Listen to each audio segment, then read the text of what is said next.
Hi friends, ఈరోజు మీకు మైగ్రేన్కి acupressure point అయితే చెప్పబోతున్నాను. ఇక్కడ నేను రెడ్ మార్క్ పెట్టాను కదా, అక్కడ మీరు మీకు పెయిన్ఫుల్ పాయింట్ పెయిన్ తెలుస్తుంది. అక్కడ ప్రెస్ చేయండి 30 టైమ్స్. 2 హ్యాండ్స్కి ప్రెస్ చేసుకోండి, సరిపోతుంది. ఇక్కడ నోస్ కాడ ఇక్కడ కూడా 30 టైమ్స్ ప్రెస్ చేసుకోండి. చాలా బాగా తగ్గుతుంది. మీకు వీలుంటే హైబ్రోస్ కూడా ఇలా అన్నారంటేనా హెడ్ఏక్ చాలా బాగా తగ్గుతుంది 2 సైడ్స్.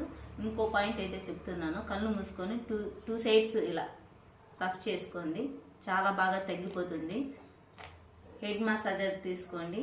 హెడ్ అంతా మసాజ్ చేశారంటే వెనక ముందు బ్యాక్ అంతా చాలా బాగా మీకు రిజల్ట్ అనేది చాలా బాగుంటుంది. ఈ పాయింట్లే సరిపోతాయి. దీనివల్ల మనం ప్రెస్ చేసి రుద్దడం వల్ల మనకు బ్లడ్ సర్క్యులేషన్ చాలా బాగుంటుంది. మైగ్రేన్ చాలా బాగా తగ్గిపోతుంది. మన ఛానల్ని సబ్స్క్రైబ్ చేసుకొని కామెంట్ చేయండి, షేర్ చేయండి, లైక్ చేయండి.